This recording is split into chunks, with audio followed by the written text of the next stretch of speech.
obra del emperador Carlos V. Más tarde, un gran humanista del siglo XVI que influyó sobremanera en la cultura de nuestro país, Erasmo de Róterdam, cerrará el programa de hoy. El testamento de Isabel convirtió a Fernando en regente de Castilla hasta la llegada de su nieto Carlos de Gante. No era Carlos su nieto preferido y detestaba que su obra pasase a manos de descendientes extranjeros. Fernando murió en Extremadura en 1516, antes de la llegada al país de su nieto. Dejó como regente al cardenal Cisneros, quien ejerció el poder autoritariamente, ganándose la enemistad de los grandes de España y de los nobles catalanes y aragoneses que se habían trasladado en masa a Bruselas. Murió Cisneros antes de conocer al joven pretendiente. Las cortes castellanas, aragonesas y catalanas pedían antes jurarle como heredero. Carlos no solo era jovencísimo, sino que no sabía una palabra de español. Desconocía los asuntos del reino y estaba rodeado de rapaces flamencos. Por las ciudades por donde pasaban los flamencos surgían las quejas. Primero fue Toledo, más tarde Segovia y Salamanca, quienes se alzaron en la revuelta comunera. La muerte del emperador Maximiliano hizo regresar a Carlos a Alemania para añadir a su larga lista de títulos el de emperador. Dejó tras de sí un país descontento por dos motivos: la certeza de que el rey estaría muchos años ausente y de que los impuestos aumentarían para pagar sus gastos.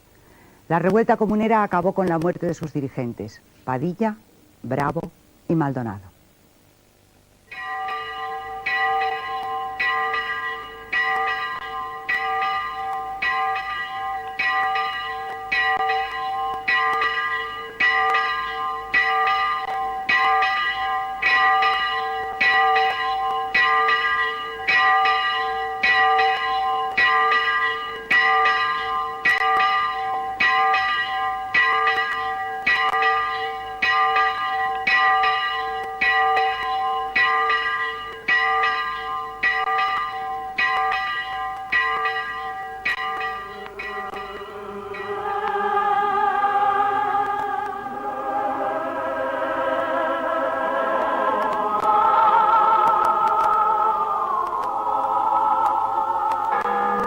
Han muerto Isabel de Castilla y Fernando de Aragón. Quien herede a los reyes católicos se habrá de encontrar con un inmenso territorio, sí, pero también con una amalgama de pueblos, de costumbres, de leyes y de privilegios, de fueros y usos difíciles de unir bajo un solo gobierno.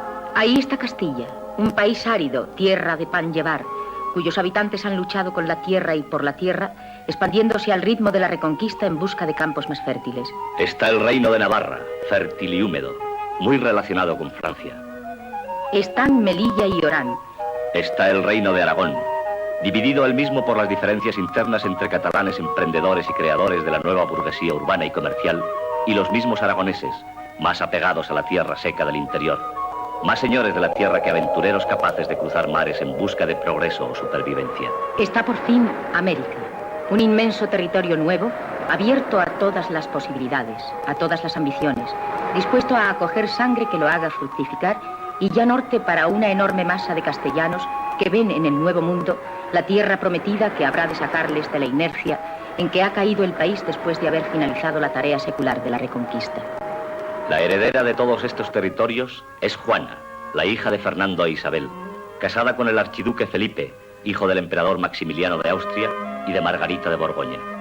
El matrimonio de Juana y Felipe ha dado dos hijos. Uno de ellos, Fernando, se ha criado en Castilla y habla mucho mejor el castellano que el alemán paterno.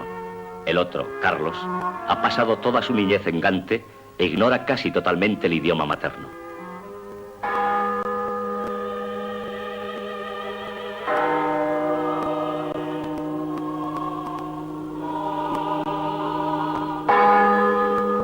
Precisamente en Carlos habrá de recaer la herencia de los reyes católicos cuando, muerto su padre Felipe el Hermoso, la reina Juana dé muestras inequívocas de haber perdido la razón, luego de recorrer los campos de Castilla con el cadáver insepulto de su esposo, desesperada por la muerte de quien en vida no supo corresponder a sus sentimientos.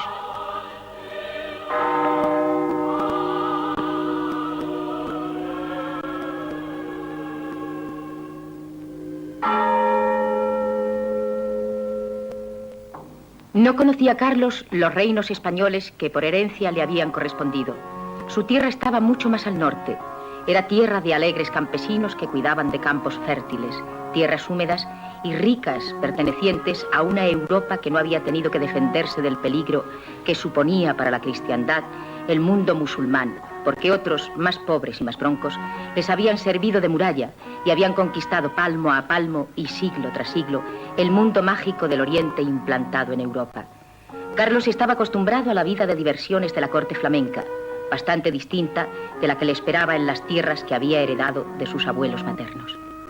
Para Carlos de Gante, España estaba muy lejana. Apenas sabía que a la muerte del rey Fernando, el cardenal Cisneros se había hecho cargo de la regencia de Castilla. Menos sabía, naturalmente, de la fuerte personalidad de aquel fraile creador de universidades que había contribuido a introducir en España las corrientes humanistas del Renacimiento, y mucho menos de la lucha razonada que había sostenido el cardenal, siguiendo en esto las ideas políticas de su abuelo, el rey Fernando, por mantener la candidatura de Carlos al trono de Castilla, precisamente cuando su hermano Fernando, nacido en Alcalá de Henares y criado enteramente en España, parecía el más idóneo sucesor de la demente reina Juana. Sin embargo, Cisneros sabía que esta falta de sentido era solo aparente y que Carlos, como heredero, afianzaba la idea de integración europea que había guiado toda la política exterior del rey Fernando. España tenía que integrarse a Europa si quería convertirse en la gran potencia que estaba camino de ser. Pero le faltaba aún el sentido europeo en su vida, en la vida de sus ciudades y de sus campos. En torno estaba el campo, dominado solo a medias por los campesinos, puesto que los enormes privilegios que tenían los ganaderos agrupados en torno a la mesta hacía que ningún campesino pudiera sentirse seguro de que los enormes rebaños de ovejas merinas no entrasen a saco en sus plantaciones para devorarlas en su largo camino hacia los pastos.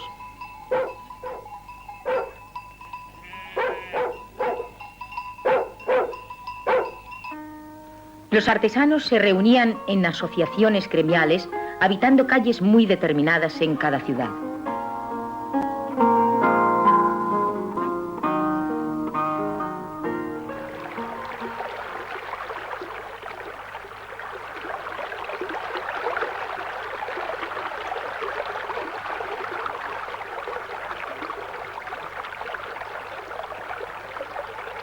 No era extraño en estas circunstancias que cualquier otra industria artesana quedase relegada a un segundo puesto. Incluso industrias que hoy podríamos llamar florecientes, como esta forja primitiva que aún hoy funciona en la comarca de Navafría, como debió funcionar en los albores del siglo XVI.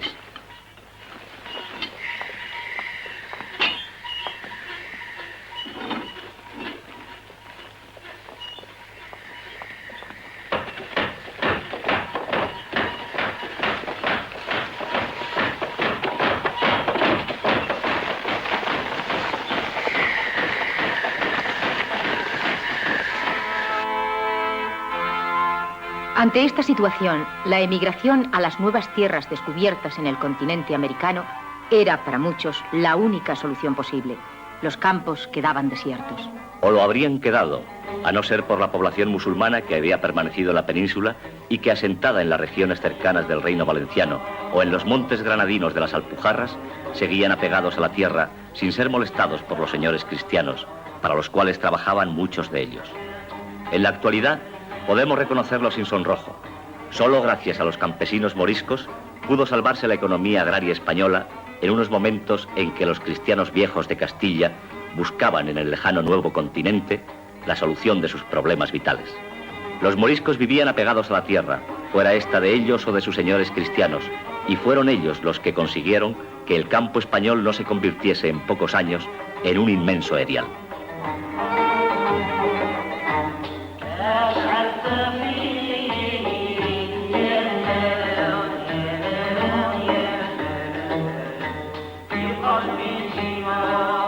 Pero esto lo desconocía aún el heredero de los reinos peninsulares. Carlos de Gante vivía muy lejos, jamás había pisado suelo español y su vida se componía de cacerías cortesanas y de un lento y seguro aprendizaje de la política europea que parecía ya predestinado a regir.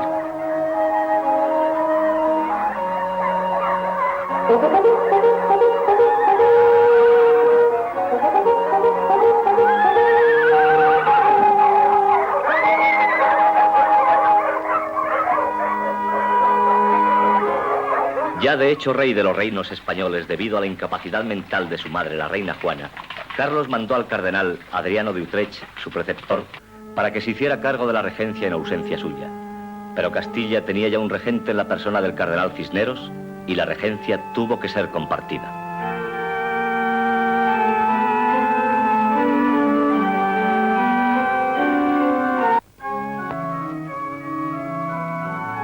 Las exigencias del monarca ausente fueron reconocidas y acatadas por los castellanos, no así por los aragoneses, que unidos en esto a los catalanes, exigieron que el rey en persona se hiciera cargo de sus reinos y jurase fueros y privilegios que les eran vitales.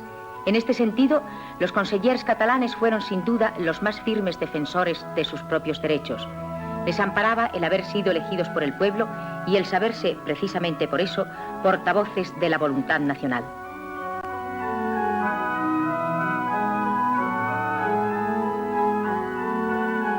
Ante esta situación, en 1516, Carlos de Gante decidió venir personalmente a conocer y hacerse cargo de los reinos peninsulares que había heredado. El viaje fue preparado concienzudamente y Carlos, para efectuarlo, se rodeó de toda una corte de señores flamencos que habría de acompañarle. Su misma hermana Leonor vino con él y la flota real se embarcó en Ostende con ánimo de tomar tierra en el puerto de Santander. Pero los vientos marinos no fueron demasiado favorables a este intento y la flota real fue desviada de su ruta y dio vista a las tierras españolas bastante más a occidente, en un puerto de pescadores asturianos cercano a la ciudad de Villaviciosa. Fue así como Tazones, una aldea marinera perdida casi en la inmensidad costera de la península, se convirtió en el primer punto donde los pies de Carlos de Gantes tocaron suelo español. Tazones fue el primer lugar y sus gentes los primeros súbditos que Carlos conoció de sus desconocidas tierras. Y ciertamente no debió ser aquel un glorioso recibimiento, porque los pescadores de Tazones, ignorantes de la naturaleza de aquella flota que se les venía al puerto, casi salieron en son de guerra, o al menos bastante prevenidos, y dispuestos a enfrentarse con cualquier peligro para que ningún enemigo creyera que, por la muerte del rey Fernando, el país no estaría bien preparado y provisto de defender como solía estar en sus tiempos.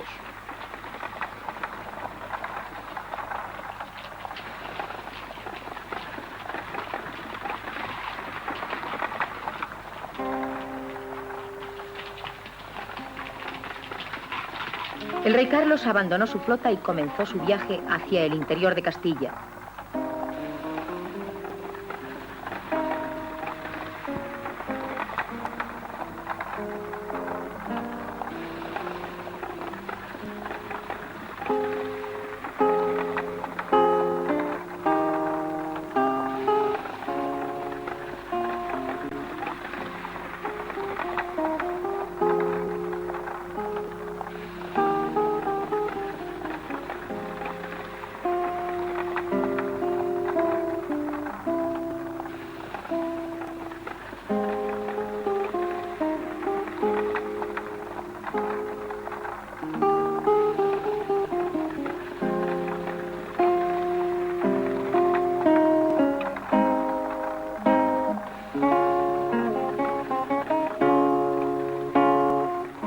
Pasó por Llanes y allí el recibimiento fue mucho más lisonjero.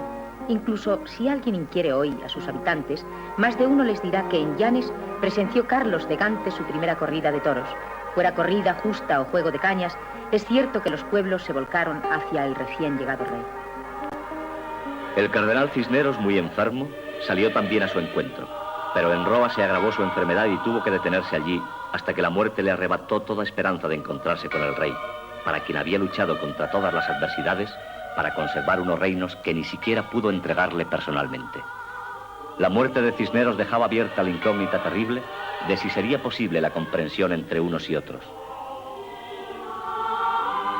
Te mandamos que en cualquier parte que a nuestro Señor pluguiere de llevarnos de esta presente vida, si ha traído nuestro cuerpo a la iglesia de San Ildefonso de nuestra villa de Alcalá de Henares. En Aguilar de Campo salió al encuentro del soberano la representación oficial de Castilla. Allí se le rindió el acatamiento del reino. La comitiva real siguió su camino internándose en Castilla e hizo una parada en Tordesillas, donde se encontraba recluida la reina doña Juana. La visita de Carlos a su madre estaba repleta de significado. Un significado que iba más allá de lo puramente familiar para adquirir importancia fundamentalmente política. Carlos de Gante reconocía así tácitamente la preponderancia de su ascendencia española, y el rendimiento de pleitesía filial a la reina Juana significaba que él, por ella, era el sucesor español de sus reinos. Cuando llegó a Valladolid, aún antes de jurar ante las Cortes reunidas en la iglesia de San Pablo, Carlos era ya de hecho y de derecho el rey de Castilla.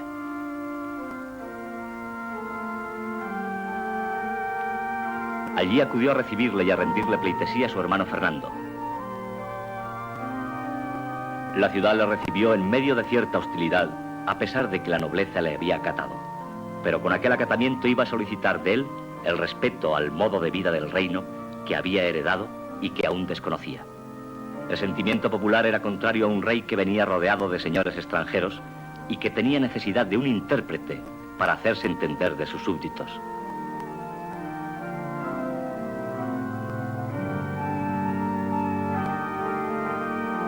Después de jurar ante las Cortes de Castilla, el rey Carlos se traslada a sus territorios aragoneses.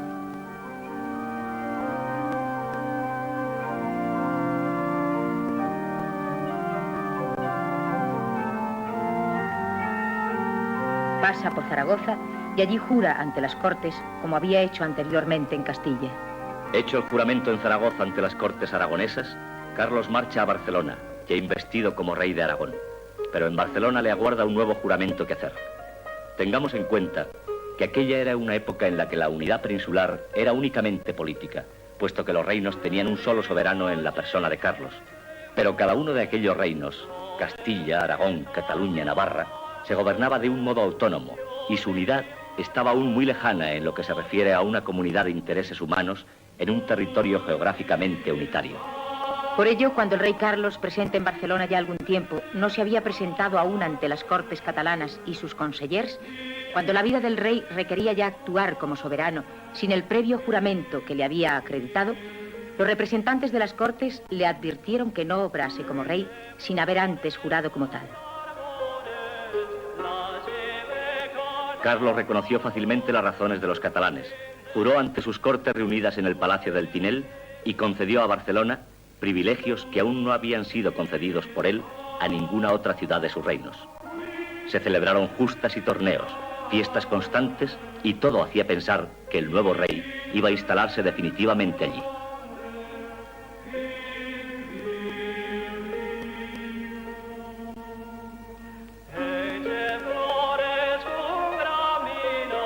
Incluso se celebró en Barcelona una reunión del capítulo general de la Orden del Toisón de Oro. Si se piensa por un momento en este hecho, se llegará a la conclusión de que su significado trascendía lo puramente exterior para implicar a los reinos hispánicos en la integración europea bajo el mando de Carlos. Precisamente en plena reunión del capítulo de la Orden del Toisón de Oro, llegó a Barcelona la noticia de la muerte del emperador Maximiliano y la inmediata reunión de los electores alemanes para designar un sucesor. Entre todos los aspirantes, Carlos de Gante era tal vez solo en principio uno más, pero en él estaba gestada de un modo claro la idea imperial que tal vez tuvo su origen en los conceptos políticos de su abuelo materno, el rey Fernando de Aragón. Se inician así las gestiones para conseguir la investidura imperial, dirigidas hábilmente por Guillermo de Croix y apoyadas en la potencia económica de los banqueros Fugger. Para Carlos, el hecho de llegar a convertirse en emperador y rey de romanos no era una razón para someter a su mando al resto del mundo cristiano. Su idea era presidir a los monarcas con una autoridad suprema y con su ayuda contener la ofensiva de Oriente contra Europa. En este sentido, la idea imperial carolina era totalmente compartida por los catalanes con los que precisamente ahora estaba conviviendo.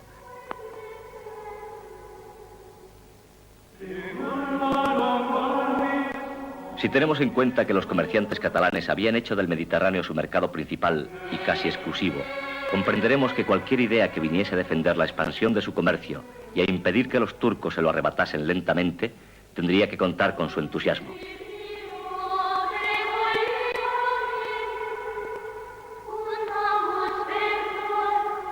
Los señores catalanes se sintieron plenamente identificados con la idea de que su soberano se convirtiese en emperador.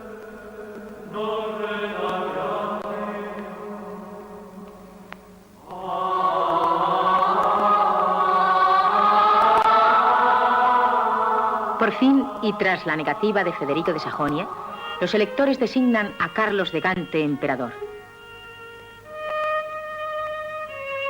Ocurría este hecho en Frankfurt el 28 de junio de 1519. Barcelona, la ciudad donde conoció Carlos la noticia de la muerte del emperador su abuelo, acogió con júbilo aquella elección que venía a confirmar su identificación con las ideas políticas del nuevo soberano. La idea imperial de Carlos no podía contentar a todos sus súbditos. Y si los catalanes la acogieron con entusiasmo, el hecho mismo de la elección vino a empeorar en Castilla las relaciones con el soberano ausente. Se ha dicho a menudo que la lucha de las comunidades de Castilla fue una lucha social de reivindicación. Seguramente, desde nuestro punto de vista actual, nada podría estar más lejano de esto. El pretexto de los cortesanos flamencos que se extendían por todo el territorio castellano, sin respetar costumbres ni fueros, sino solo pendientes de su lucro personal, fue la chispa que prendió la rebelión comunera. Toledo se rebeló. Dirigía la sublevación Juan Padilla.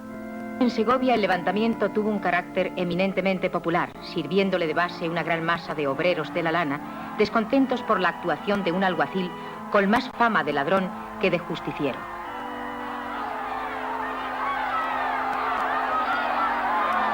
Los comuneros segovianos nombraron jefe a un hidalgo llamado Juan Bravo.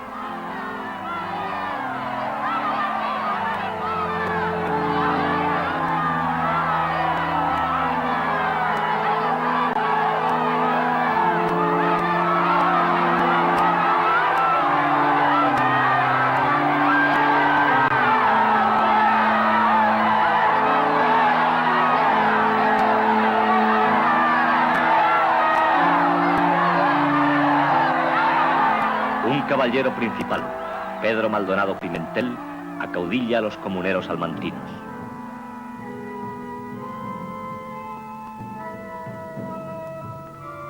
El cardenal Adriano, regente en ausencia de don Carlos, decide castigar a los segovianos. Pero las tropas reales fracasan en su intento de tomar la ciudad, que resistía valientemente.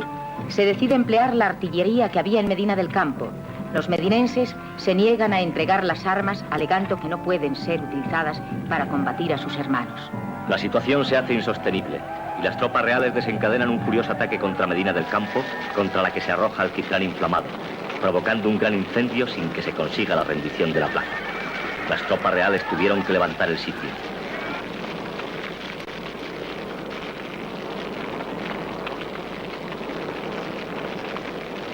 Los comuneros toledanos convocan una asamblea comunera que había de denominarse Junta Santa.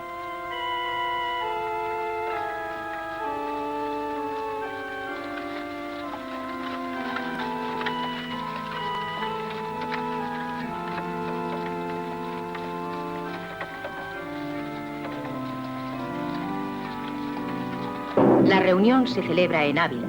Los delegados no solo pertenecían a la nobleza, sino que era numerosa la representación popular compuesta por plebeyos, artesanos y menestrales. Así Ávila estaba representada por el pelaire Pinillos, Medina del Campo por el fundidor Bobadilla, Valladolid por el frenero Vera y Salamanca por el pellejero Villoria.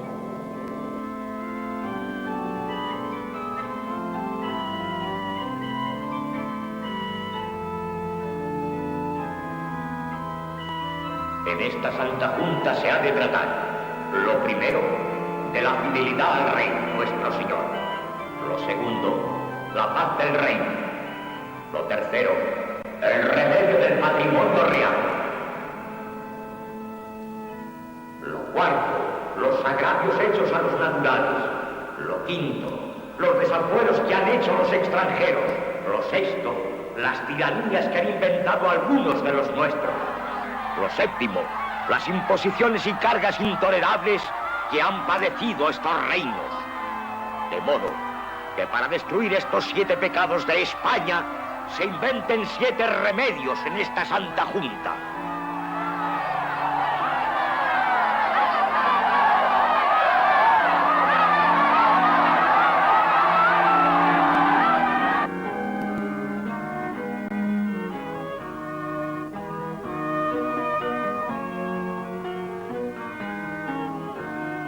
Los acontecimientos no eran favorables a la causa real, y el cardenal Adriano escribe al rey ausente: nosotros, por ninguna manera somos poderosos, porque si queremos atajarles por justicia, no somos obedecidos. Si queremos por maña y juego, no somos creídos. Si queremos por fuerza de armas, no tenemos armas ni dinero. La Junta Comunera se instaló en Tordesillas, donde la sola presencia de la reina doña Juana le daba extraordinaria autoridad. La Junta Santa, erigida en autoridad suprema, envía al rey un memorial de agravios. Que cuando viniera, no trajera consigo flamencos ni franceses, ni otra gente extranjera. Que procurase casarse cuanto antes, para que no faltara sucesión al Estado. Que los procuradores que fueran enviados a Cortes no puedan por ninguna causa recibir merced de sus altezas, ni de los reyes sus sucesores de cualquier calidad que sea, para sí ni para sus mujeres, hijos ni parientes, so pena de muerte o prendimiento de bienes. Estas peticiones revolucionarias de los comuneros en Tordesillas se harían realidad más tarde en muchas constituciones europeas. Muchos nobles, alarmados por el carácter que va adquiriendo el movimiento comunero, lo abandonan y se pasan al campo del rey, iniciándose así la decadencia de las comunidades. La lucha se prolongaba inútilmente y las ciudades castellanas y los campos castellanos sufrían las consecuencias: el fuego en las ciudades y el abandono en los campos. La misma Salamanca, bastión comunero principal, caía en poder de las tropas fieles al emperador. Los caudillos comuneros, al mando de escasas y mal pertrechadas tropas, se encontraron en un día de lluvia con los soldados reales en los campos encharcados de Torre Lobatón. Apenas si hubo muertos, pero los fieles comuneros se dispersaron ante la acometida de los soldados del emperador y sus 3 jefes fueron hechos prisioneros. A la mañana siguiente del desastre, la plaza del pueblo de Villalar presenció la pública ejecución de Juan de Padilla, de Juan Bravo y de Pedro Maldonado. Esta es la justicia que manda hacer su majestad. Y en su nombre, los gobernadores del reino a estos caballeros.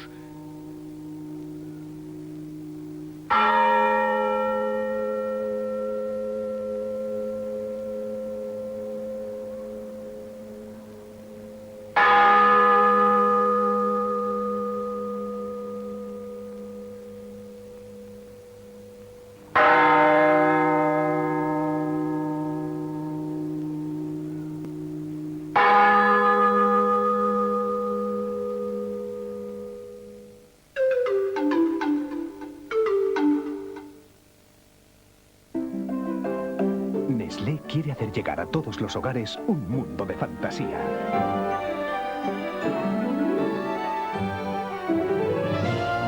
Solicita tu pasaporte Nestlé. Puedes ganar fantásticos viajes a Euro Disney cerca de París y conseguir vídeos y libros. Nestlé alimenta tus sueños. Baloncesto.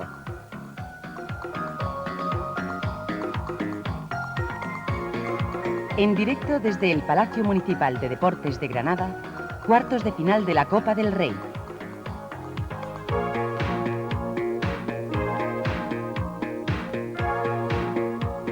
Jugarán los equipos Estudiantes Caja Postal, Real Madrid. El mejor baloncesto el jueves a las 7:30 de la tarde en La 2.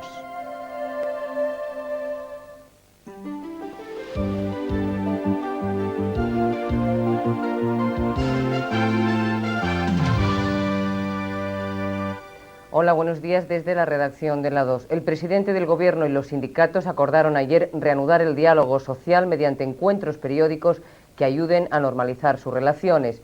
Felipe González se comprometió a responder en un plazo de 15 días al documento sindical sobre una negociación global que aborde la crisis industrial. El presidente adelantó, no obstante, que es partidario de una negociación parcial, empresa por empresa o sector por sector. Redondo y Gutiérrez valoraron con cautela este encuentro que ha servido para limar las asperezas mantenidas durante los 2 últimos años. En un próximo encuentro, Felipe González pedirá la opinión sindical sobre el plan de convergencia de España con sus socios comunitarios. El Ministerio del Interior ha alertado a las fuerzas de seguridad y a las Fuerzas Armadas de la probable presencia en Madrid o Valladolid de un comando de la banda terrorista ETA. La alerta se produce después de que los servicios de información de la policía detectaran la salida del País Vasco de un comando legal de ETA con la intención de cometer algún atentado en esas ciudades. También han sido alertadas las fuerzas que vigilan la línea del tren de alta velocidad Madrid-Sevilla tras el robo de ropa de trabajo de Renfe en una caseta de la estación madrileña de Atocha. Se sospecha que miembros de ETA pudieran utilizar esta ropa como disfraz para colocar bombas en las vías férreas. El banco Ibercor presentó anoche suspensión de pagos por carecer de liquidez para afrontar una deuda de 1.800 millones de pesetas que vencía hoy. Esta suspensión deberá ser admitida por el juez, tras lo cual el banco será tutelado por el Fondo de Garantía de Depósitos, que lo gestionará hasta su liquidación o venta a otro grupo. A partir de ahora, los clientes de Ibercor solo podrán disponer de un máximo de 1,5 millones de pesetas, independientemente del volumen de sus cuentas. Esta es la tercera suspensión de pagos presentada por corporaciones bancarias durante los últimos 7 meses. Anoche quedó visto para sentencia el juicio celebrado en Burgos durante 6 meses por las presuntas irregularidades urbanísticas del llamado caso de la construcción. El alcalde burgalés, José María Peña, del PP, y otros 10 procesados fueron acusados de prevaricación, falsedad en documento público, revelación de secretos y amenazas a funcionarios. La acusación particular pide 40 años de cárcel para Peña, mientras que el fiscal solicita su inhabilitación. Para otro de los acusados, el constructor Méndez Pozo, el fiscal pide 12 años de cárcel y la acusación 48 años. A medida que pasan las horas, aumenta el pesimismo sobre la posibilidad de encontrar vivos a los 250 mineros que permanecen atrapados en una mina de carbón de Turquía tras una explosión de Grisú. Los equipos de rescate han evacuado ya 138 cadáveres.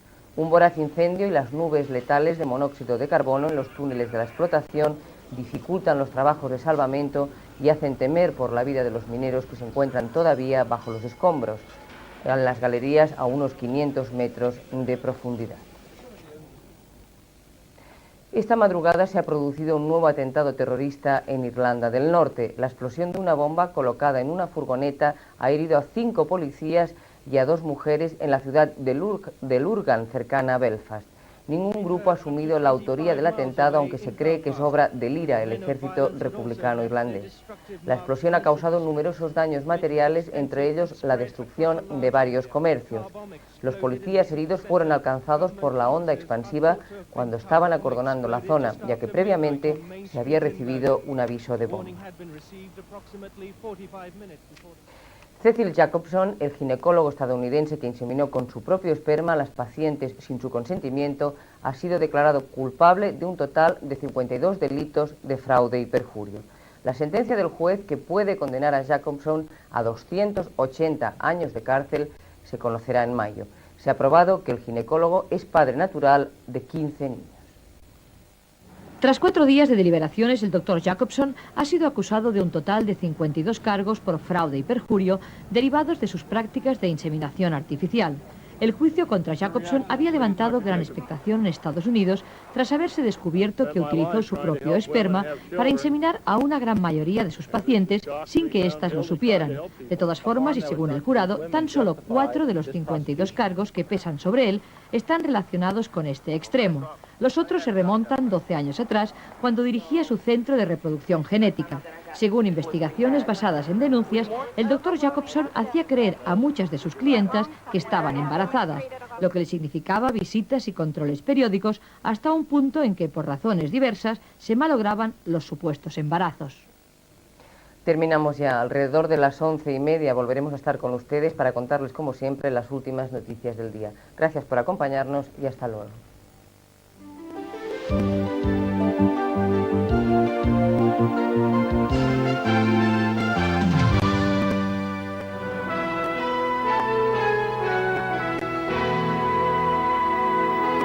Acercaos, hombres y mujeres, acercaos. Quedáis invitados a bordo para presenciar el último viaje del pirata rojo hace mucho tiempo en el lejano mar Caribe. No lo olvidéis, es un barco pirata en un mundo de piratas en un mar de piratas. No hagáis preguntas, creed solamente lo que veáis. La estrella es Burt Lancaster. Seré la mitad de lo que veáis. Desde el próximo lunes por la noche, en La 2.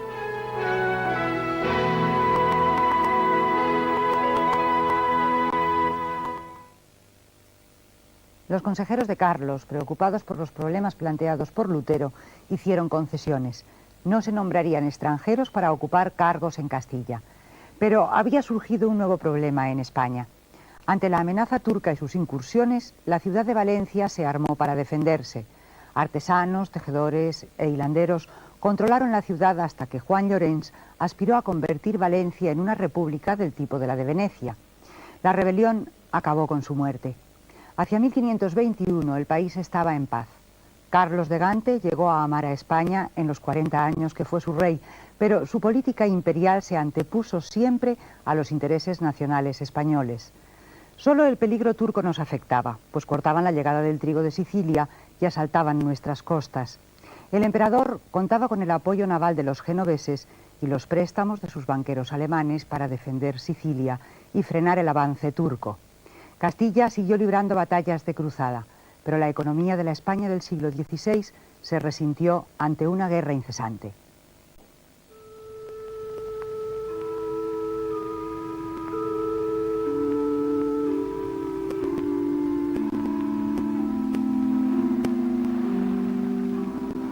Casi al mismo tiempo que tenía lugar en Castilla el conflicto de las comunidades, la comarca valenciana se veía afectada por una situación igualmente grave, semejante por sus resultados sangrientos, pero bien diversa en sus orígenes y en sus fines.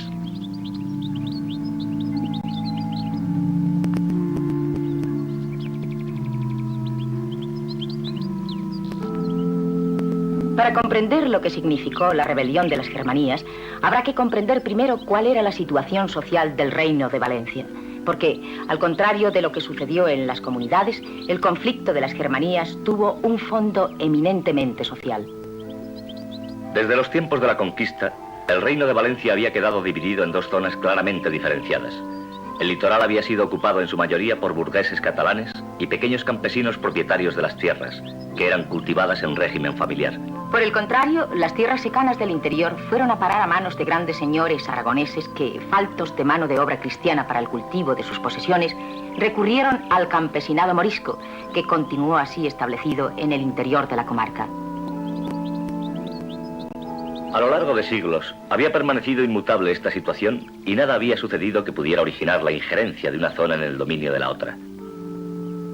Pero precisamente, en estos instantes del siglo XVI, cuando los señores aragoneses del interior vieron en la prosperidad de la ciudad de Valencia un motivo para intervenir en su política comercial, surgió el conflicto.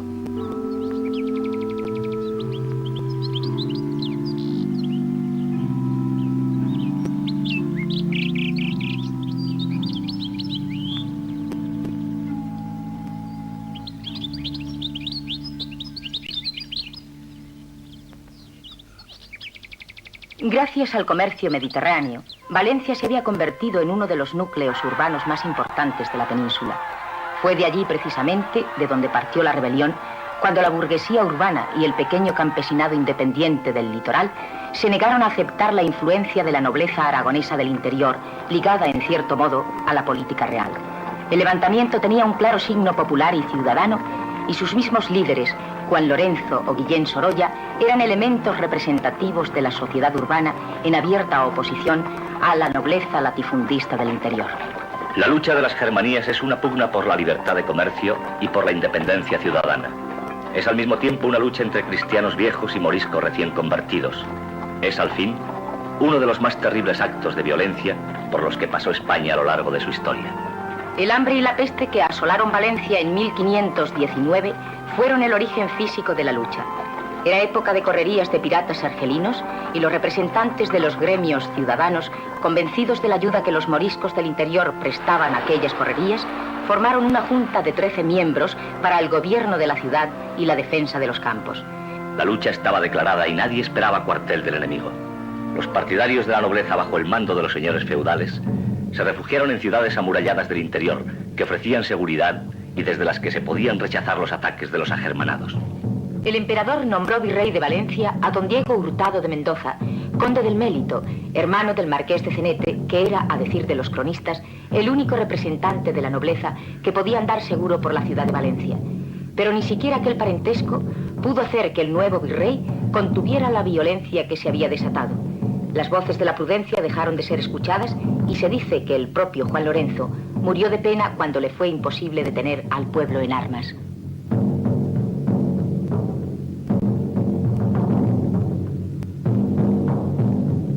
Durante 2 años la contienda de las Germanías asoló campos y ciudades del Reino de Valencia. Hicieron su aparición los antiguos honderos y la falta de control en la revolución y la ausencia de autoridad hicieron que las tropas reales intervinieran activamente y avanzasen desde el norte hasta el sur sobre los sublevados.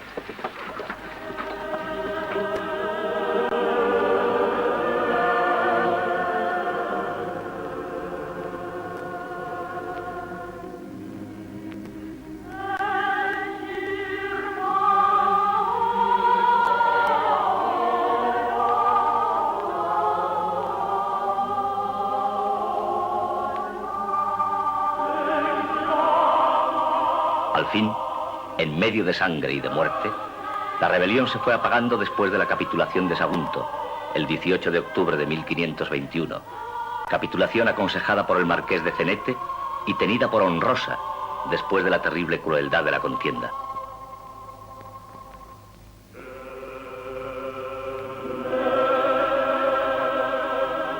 Otra secuela de la Germanía valenciana había aparecido más allá del mar, en Mallorca. El pueblo arremetió contra los nobles en los campos y contra el clero y la burguesía en las ciudades. Finalmente la escuadra del virrey Gurrea tomó una a una las ciudades agermanadas y una durísima represión terminó a sangre y fuego con la revolución mallorquina. Sangre y fuego de guerras formaban parte del destino que aguardaba al recién elegido rey de romanos y emperador electo del Sacro Romano Imperio Germánico, y no solo en el interior de sus reinos españoles, sino en la Europa en la que ya por derecho le había tocado gobernar. En la Francia de Francisco I habían de surgir el país y el soberano contra quien habría de volcar el César Carlos la fuerza de su poder europeo. Francisco I era joven, como Carlos, y dueño reciente de una nación poderosa. Ahora se encontraba rodeado por territorios que formaban parte del patrimonio de su poderoso rival. Pero el rey francés quiso aprovechar la situación de inestabilidad interna, y más por puro afán de defensa probablemente, que por deseo de propio engrandecimiento, creyó llegado el momento de intentar implantar en el reino de Navarra a un presunto aliado, Enrique de Albret.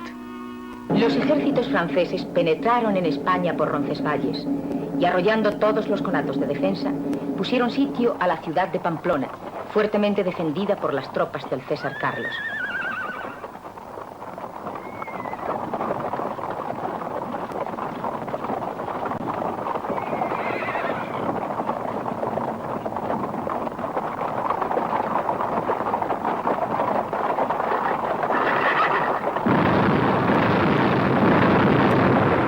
Pamplona fue un sitio duro, pero poca importancia habría tenido más allá de constituir el origen de las posteriores guerras con Francia, a no ser por un personaje que sufrió en él el cambio espiritual que le hizo trocar la defensa del César por la defensa de Dios.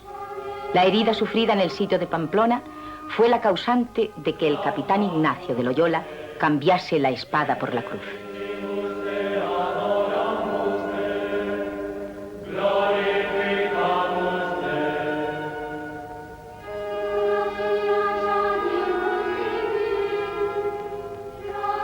El ducado de Milán efectuaba el enlace entre los territorios austriacos e italianos de los Habsburgo, y fue precisamente allí donde Carlos lanzó su ataque de represalia contra Francia.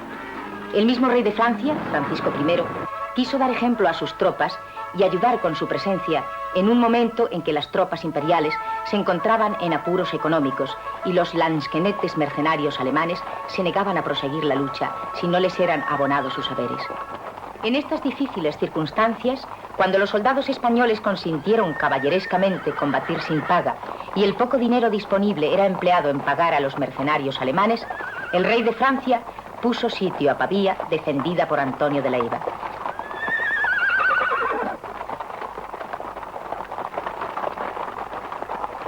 El 24 de febrero de 1525, la fortuna se vuelve de parte del emperador. En Pavía, el ejército francés es totalmente derrotado y el mismo rey Francisco cae prisionero de 2 soldados españoles, el guipuzcoano Juan Alonso Pita y el gaditano Diego Dávila.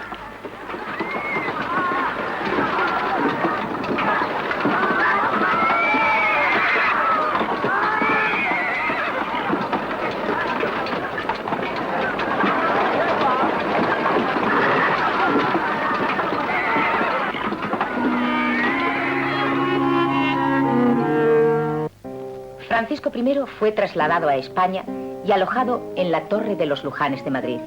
El emperador, aún caballeroso con el vencido, se mostró duro en las condiciones de paz y de libertad en la llamada Concordia de Madrid. Francia debía devolver al emperador el ducado de Borgoña. Francisco I firmó todo cuanto se le puso ante su pluma. Dejó a sus hijos como rehenes en España, regresó a Francia y se dedicó a buscar inmediatamente nuevos aliados junto a quienes iniciar de nuevo la contienda contra Carlos de Habsburgo. En tan breve tiempo, las cosas habían cambiado para Carlos en la península italiana. A un breve pontificado del cardenal Adriano, había sucedido en el solio Clemente VII, de la familia de los Medici, de ascendencia francesa. La nueva guerra de Italia tuvo como consecuencia trágica un terrible saqueo de la ciudad de Roma a manos de los lansquenetes alemanes de Jorge de Frundsberg, acostumbrados a las condiciones de sus contratos, que les permitían estos actos como parte de sus derechos a cambio de su deber como soldados.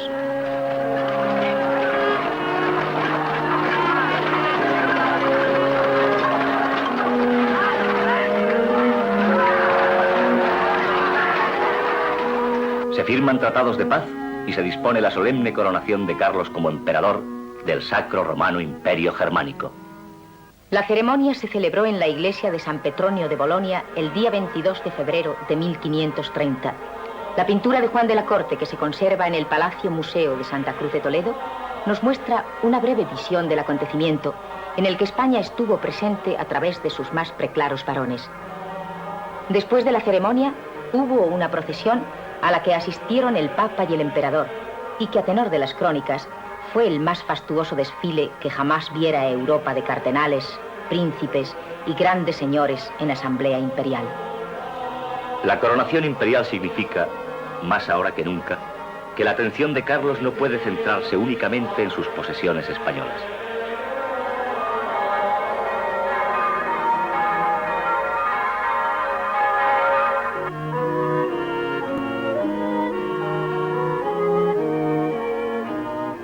Para reina de España, Carlos I escogió una princesa de estirpe castellano-aragonesa, Isabel de Portugal.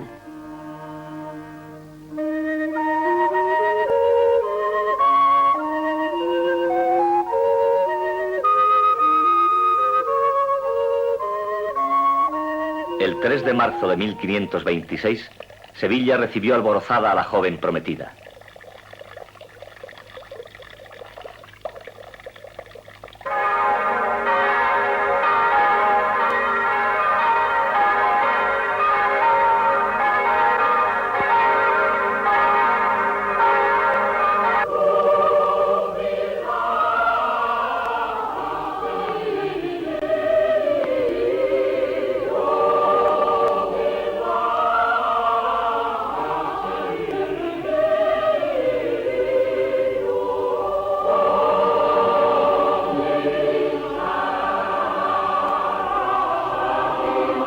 Siete días después, se celebraron los esponsales en el Alcázar sevillano.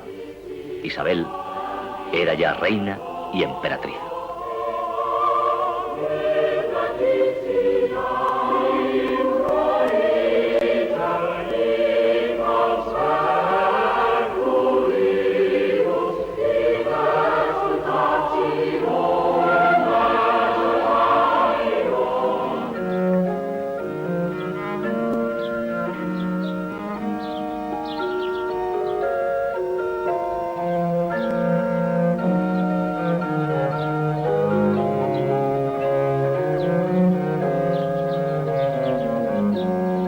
Para ella, mandó don Carlos construir un palacio junto a la Alhambra.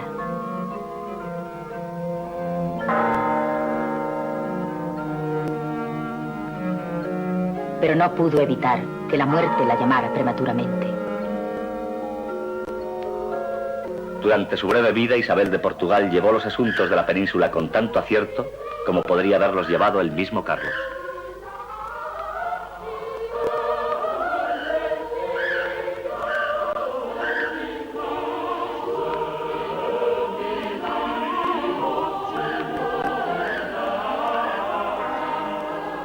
Pero Isabel de Portugal murió joven y el emperador encargó al duque de Gandía, Francisco de Borja, que llevase su cuerpo a enterrar a la Capilla Real de Granada. Y cuentan las crónicas que el joven duque, cuando hizo entrega de la caja de plomo que contenía el cadáver de la emperatriz, pudo contemplar su rostro horriblemente desfigurado por el tiempo. Y ante aquel espectáculo, el que sería más tarde una de las figuras señeras de la Compañía de Jesús, se prometió solemnemente no servir más a señores que pudieran convertirse en gusanos.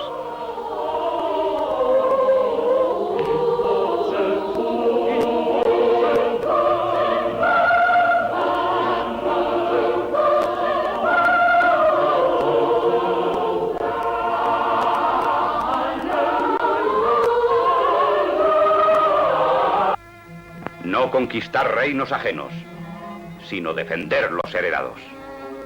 Estas palabras del César Carlos ante las Cortes de Madrid en 1528 son una muestra de su política imperial que se completaría con esta otra profesión de fe imperial.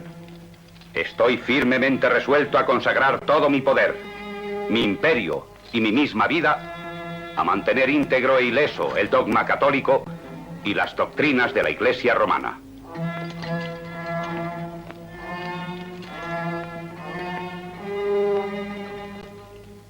Combatir el poder turco que se cernía sobre Europa en guerra de cruzada era uno de los fines que se había propuesto el imperio.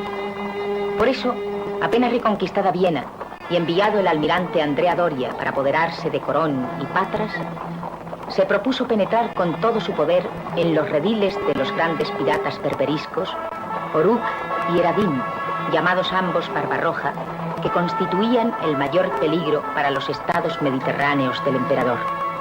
Los habitantes de las islas de Cerdeña, de Sicilia o de las Baleares, los habitantes de las costas valencianas y napolitanas, estaban constantemente expuestos al peligro de los piratas que se ocultaban en las vecinas costas africanas y en los inexpugnables bastiones de Túnez y de Argel.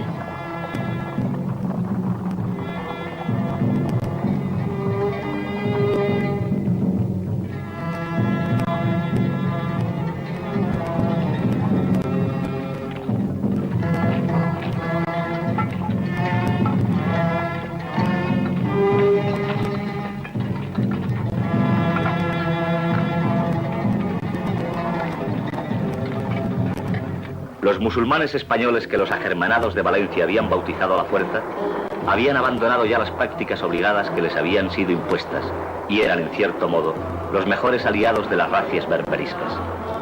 Barbarroja se apoderaba de Túnez en 1534. El bey vencido de aquella ciudad, Muley Hassan, era vasallo de la corona de Castilla. Esta fue la chispa que movió al emperador a emprender la guerra africana que estaba ansiando comenzar. La empresa fue fundamentalmente española, aunque las naves italianas y portuguesas jugaron constantemente papel de protagonistas.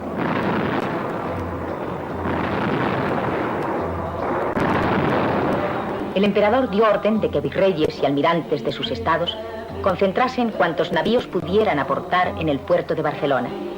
Él mismo se presentó en la ciudad en la primavera de 1535. El rey de Portugal envió 23 carabelas muy ataviadas, con 2000 hombres de guerra y un galeón muy hermoso. En la flota venía, con sus galas magníficas, la flor de la juventud y de la nobleza de Portugal. El 14 de mayo de aquel año, el emperador pasó revista a aquella tropa, y 16 días después, todos los navíos se hacían a la mar rumbo a las costas africanas. En Callari se incorporó a la flota el marqués del Basto, al frente de las galeras pontificias, que daban, si cabía, mayor porte de cruzada a la empresa, en la que intervenían 430 navíos. La vanguardia la formaban los portugueses, y el emperador se situó en el centro, protegidas las espaldas por las naves del almirante don Álvaro de Bazán. La primera batalla se libró ante las ruinas de la antigua Cartago. Un largo asedio en el que se unieron como aliados los hombres del bey depuesto de Túnez, Muley Hassan, dio por resultado la conquista de la plaza y la marcha sobre la plaza fuerte de la Goleta, auténtica fuerza para la conquista de Túnez.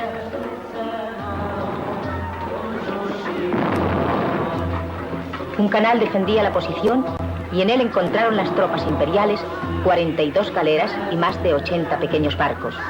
Muchas de las 400 piezas de artillería que defendían la posición llevaban grabadas en su bronce los lises del rey de Francia. Las Las puertas de Túnez estaban a 5 millas de la costa. Una horda de soldados indisciplinados de Barbarroja fue vencida ante las murallas de la ciudad, y una sublevación de los numerosos cautivos cristianos decidió a Barbarroja abandonarla. Túnez, apenas tomada, fue entregada al saqueo de los atacantes.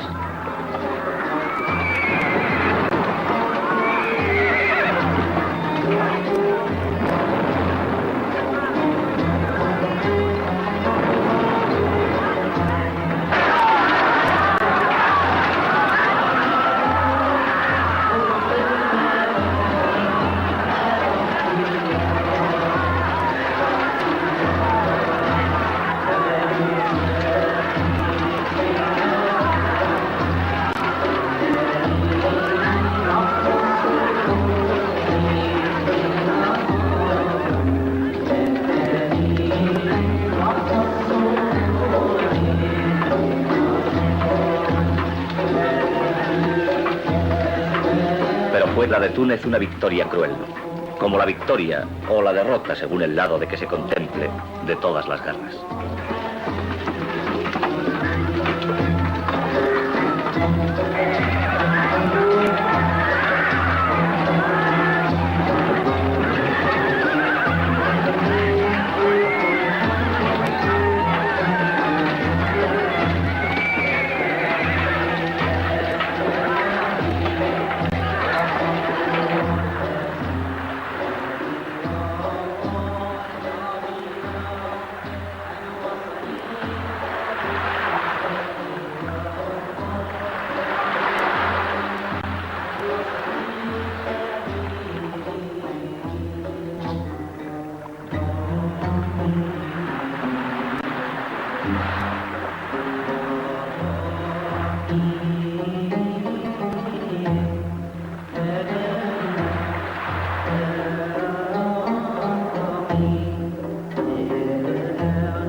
El miércoles 21 de julio de 1535, 2 meses apenas después de la salida del puerto de Barcelona, el propio emperador hacía su entrada solemne en la ciudad conquistada. Fue una victoria fulgurante, precisa, casi matemática.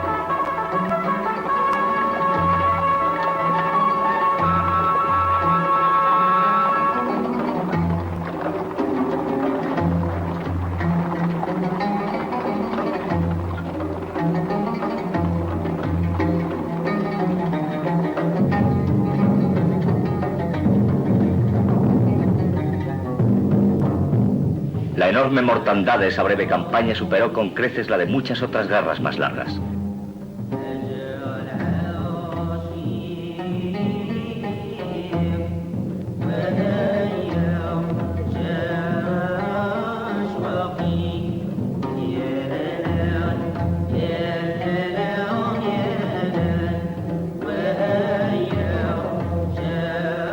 Gran cantidad de berberiscos fueron tomados como rehenes, a cambio de los esclavos cristianos que aún se hallaban en poder de Barbarroja.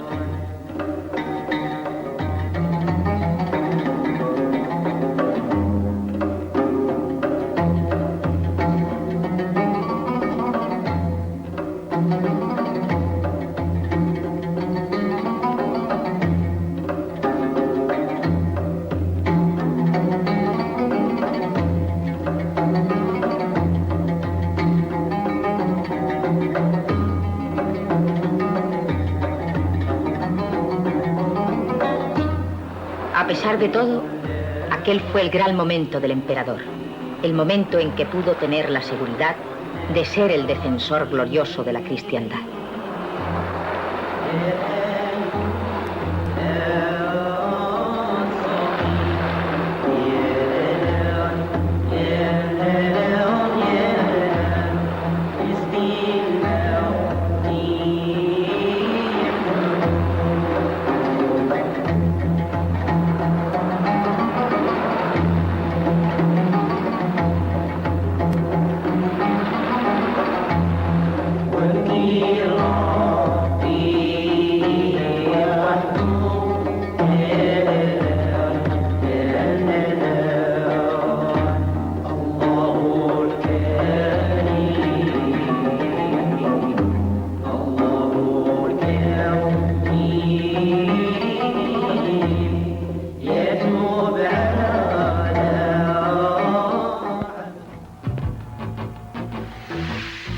españoles salimos cada mañana de casa. Vamos al trabajo, a la universidad, a la compra o simplemente de paseo.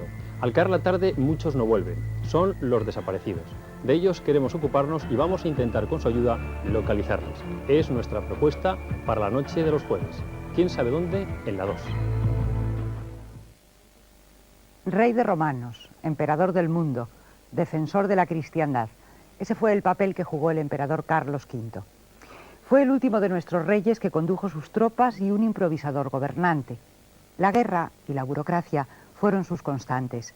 El emperador derrochaba el dinero y pedía nuevos recursos a Castilla.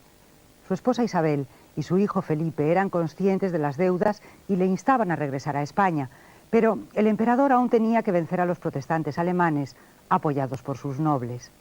A pesar de la victoria de Milberg, Alemania no se sometió, mientras nuestras finanzas, que habían soportado la política imperial, iban hacia la bancarrota. Pretendió dejar a su hijo una herencia incomparable, pero con ella le dejó, al abdicar en 1556, una pavorosa situación financiera.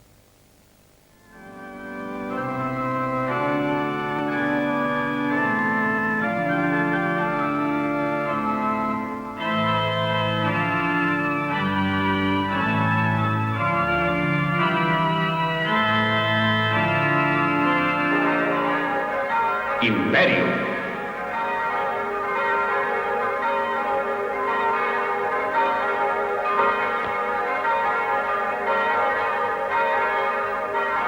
Imperio.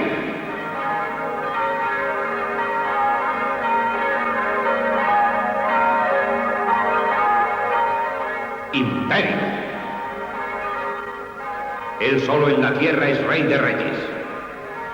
Ahora vino el imperio a buscar al emperador a España, y nuestro rey de España es hecho por la gracia de Dios, rey de romanos y emperador del mundo.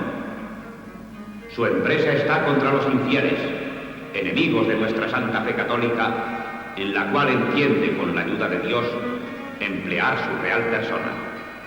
Este reino es el fundamento, el amparo y la fuerza de todos otros. Desde un punto de vista estrictamente político, el imperio, y con él su representante, el emperador, estaba en cierto modo mediatizado por el papado. No hay que olvidar que Carlos era solo rey de romanos hasta el momento de su unción por el pontífice. El hecho de haber sido elegido por los príncipes alemanes era pues un paso hacia el imperio, pero no significaba ya ser emperador. Esta mediatización, unida a la idea imperial de Carlos de unidad religiosa, que podía interpretarse como una dependencia más de Roma y del pontífice, favorecía cualquier idea que significase para los príncipes germánicos liberarse de lo que consideraban yugo político y espiritual del pontificado. La idea de independizarse de la influencia de Roma estaba ya madura en el ambiente feudal de los súbditos germánicos del imperio. Hacía falta solamente algo o alguien que aglutinase aquellas inquietudes y les diera forma. Pero era obvio también pensar que aquel emperador que había declarado su ideal de consagrar su poder y hasta su vida a mantener íntegro e ileso el dogma católico y las doctrinas de la Iglesia, se opondría con todas sus fuerzas a cualquier intento de desintegración. En estas circunstancias surgió la doctrina de Martín Lutero en el punto en que se rebeló públicamente contra la bula de León X desde su cátedra de la Universidad de Wittenberg. Su idea de una profunda y radical reforma de la Iglesia, secundada rápidamente por otros intelectuales alemanes, como Melanchthon, comenzó a expandirse rápidamente, hasta tomar carta de naturaleza en la Dieta de Worms, en el año 1520. La rebelión de Martín Lutero contra dogmas y normas de la Iglesia romana no responde únicamente a un acto personal. Si así hubiera sido, le habría sido muy difícil haber encontrado seguidores suficientes para provocar el cisma. Mientras, en el norte de Alemania, se producen sangrientos disturbios. Se arrasan iglesias. Se destrozan imágenes.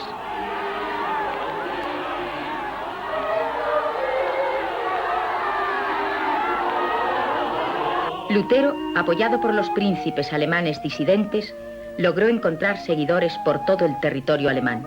Cuando la Iglesia romana se dio cuenta del peligro y tuvo conciencia de que la doctrina católica necesitaba una reforma efectiva, pero realizada desde dentro, convocó un concilio en Trento que tendría como finalidad fundamental enfrentarse con la reforma cismática, manteniendo sobre todo lo demás la unidad espiritual y doctrinal de la Iglesia.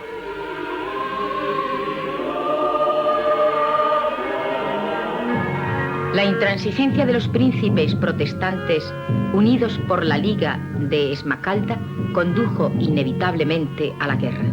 El ejército imperial, tras victoriosa campaña, consiguió su victoria más decisiva en Milberg, a orillas del Elba.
Batalla que en Alemania venció contra luteranos el emperador Carlos V, máximo rey de España, fue a 24 de abril año 1547, en la cual fue preso el duque de Sajonia y el duque Ernesto de Brunswick y otros muchos principales, y los más de los de su ejército muertos y presos. En la guerra, los pueblos españoles intervinieron de forma abierta contra los reformistas alemanes en asuntos que eran totalmente ajenos a su desarrollo interior, pero se daba el caso de que esos pueblos, con todas sus diferencias, eran fieles al emperador y a su empresa, y esa empresa coincidía en sus ideales de unidad religiosa con la idea católica española. Castellanos, navarros, catalanes y aragoneses estuvieron en la guerra junto al emperador, y con él vencieron a los príncipes alemanes que tuvieron que aceptar la paz de Habsburgo. Para el César Carlos, la unidad era más importante que la venganza. Las condiciones fueron menos duras de lo que habría cabido esperar, y esa relativa blandura hizo que la Iglesia romana se sintiera en cierto modo disminuida. El protestantismo no había sido cortado de raíz, antes bien seguía desarrollándose y contaba cada día con más partidarios.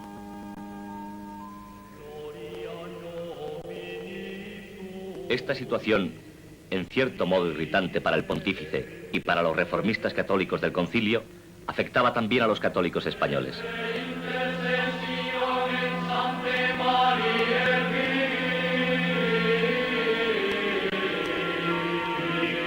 La Iglesia era en España una fuerza de enorme importancia política y religiosa. Para la Iglesia española, la idea de la lucha contra la reforma protestante se convertía en un fin directo.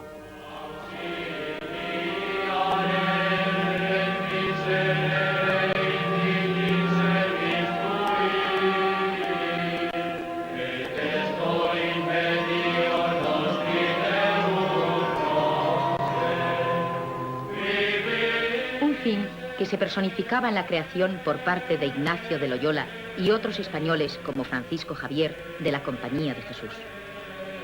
Un fin que se manifestaba en el mismo tribunal del Santo Oficio, que ya no juzgaba y condenaba a herejes judaizantes y moriscos, sino que ampliaba sus límites de acusación y condena a los protestantes.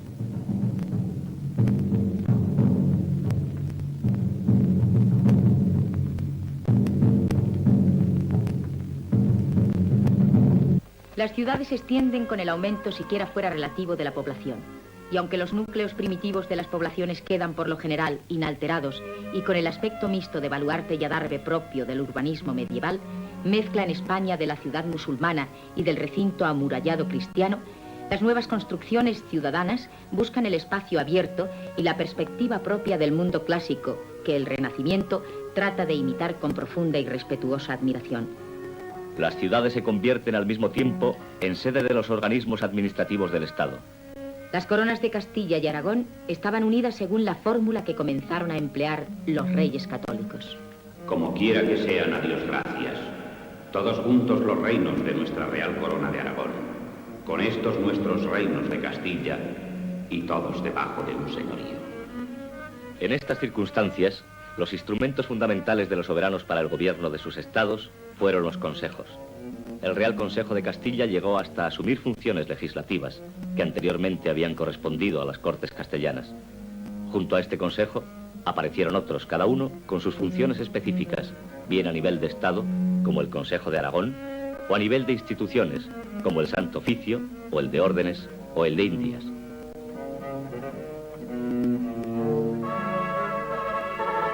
El ejército evolucionó en el mismo sentido en que había progresado bajo el mando militar de Gonzalo de Córdoba.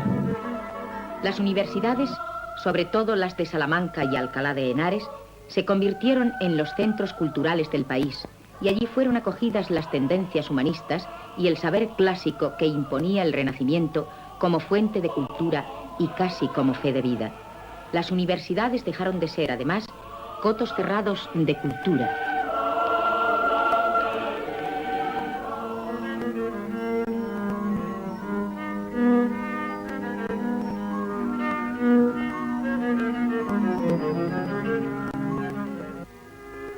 Frente a la mentalidad irracionalista que presidió el mundo medieval, la obra del humanismo español alcanzó a lo largo del reinado del emperador Carlos una expansión que podríamos calificar sin engaño de europea. Frente a la ideología cerrada de las ciudades, el racionalismo abierto de los estados. Frente al dominio ideológico de la pasión medieval, el sentido escueto del pensamiento analista que no acepta ya las cosas y el mundo circundante por el simple hecho de estar ahí. Surgen personalidades poderosas como el holandés Erasmo de Rotterdam y el español Miguel Servet, investigador del cuerpo y del alma del hombre, enemigo de Calvino, murió por orden de este en la hoguera. Nuestros humanistas atraviesan las fronteras estrictas de los estados hispánicos y es así como podemos encontrar a un Luis Vives en los Países Bajos y en Inglaterra.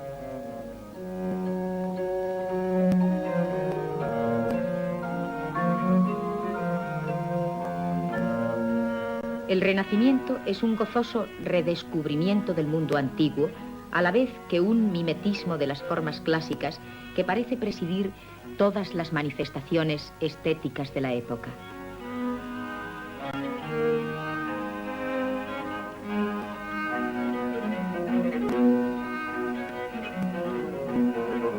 Tomemos un ejemplo arquitectónico en el palacio que Carlos V mandó construir para su esposa Isabel de Portugal en el mismo recinto de la Alhambra granadina.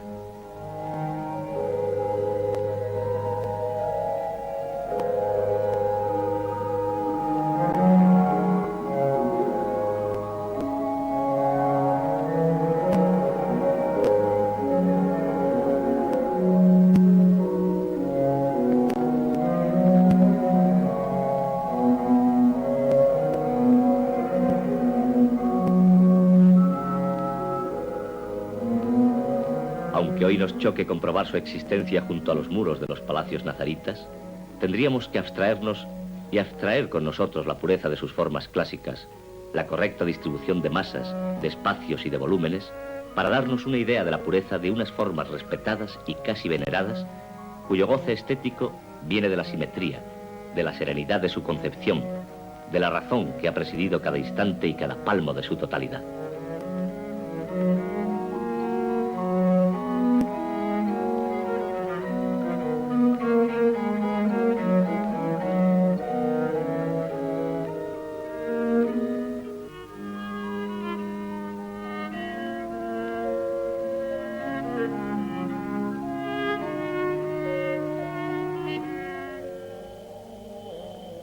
La influencia italiana se manifiesta en el nacimiento de una escultura en la que la perfección humana de las formas sirve para dar vida a imágenes y elementos religiosos que están íntimamente insertos en la mentalidad religiosa propia de los pueblos hispánicos.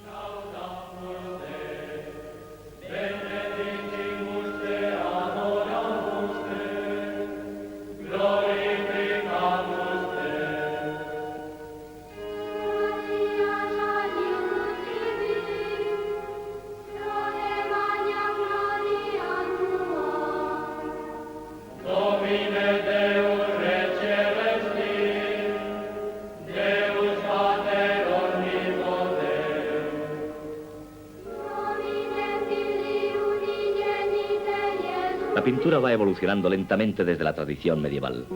En este sentido es definitiva la influencia de los pintores italianos, que forman parte de estados que también pertenecen al imperio de Carlos V.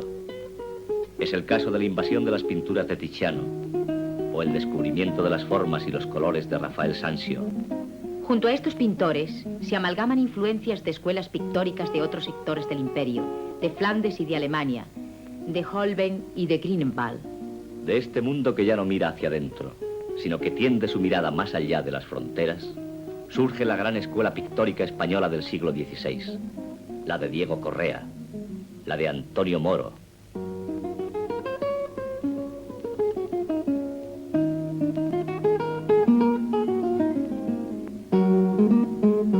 la de Sánchez Coello.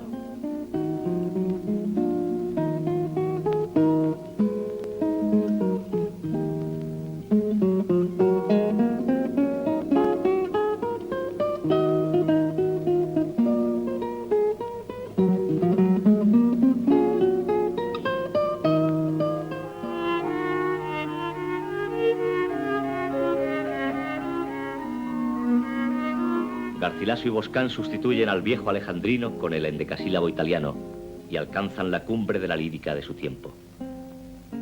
Los ojos se enclavaron en el tendido cuerpo que allí vieron.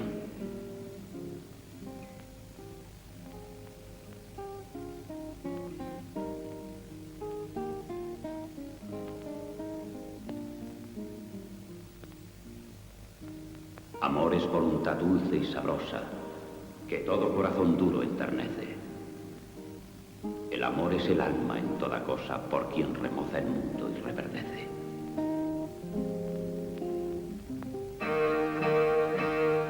Surge con el Lazarillo de Tormes la novela picaresca, género genuinamente español basado en una acertada sátira social.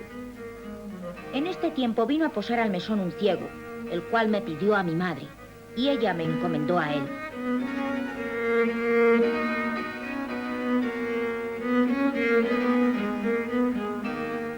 Yo me finaba de hambre, pues ya que conmigo tenía poca caridad, consigo usaba más.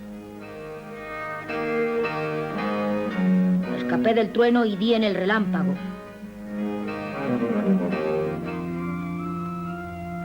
El emperador se siente viejo.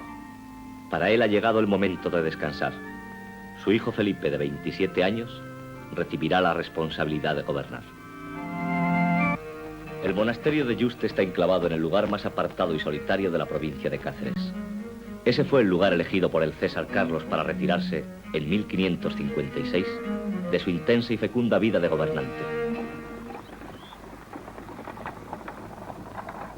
9 veces fui a Alemania la Alta. 6 he pasado en España. 7 en Italia. 10 he venido a Flandes. 4 en tiempos de paz y de guerra he entrado en Francia. 2 en Inglaterra. Otros 2 fui contra África, las cuales todas son 40, sin otros caminos de menos cuenta que por visitar mis tierras tengo hechos. Y para esto he navegado 8 veces en el mar Mediterráneo y 3 en el océano de España. Y ahora será la 4ª que volveré a pasarlo para sepultarme.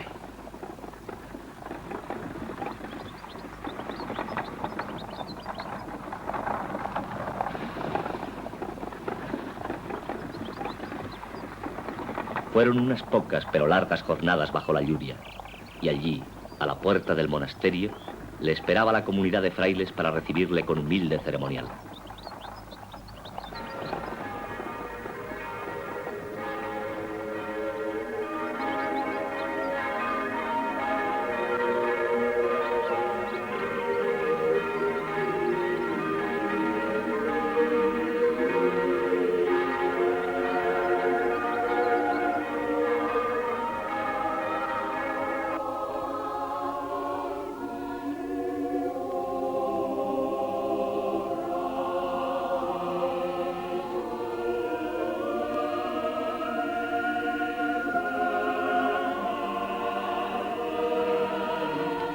Humildad.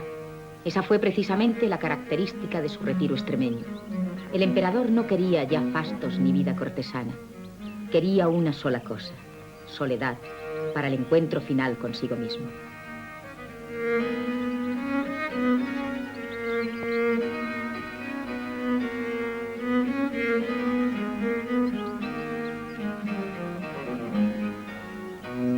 A ese deseo correspondía el retiro que se le había preparado. Pocas habitaciones, amuebladas sin lujo y con lo estrictamente necesario. Los últimos años de la vida de Carlos, el emperador de Europa, transcurrieron así, en la sombra de su soledad buscada.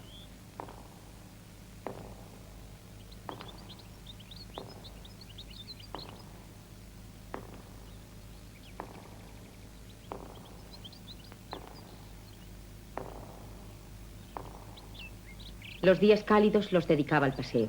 Eran paseos tranquilos y silenciosos, por la umbría de los claustros,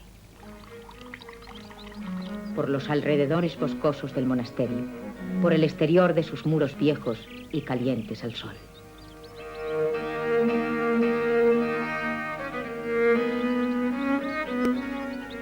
Sería aquella la meditación de una larga e intensa vida.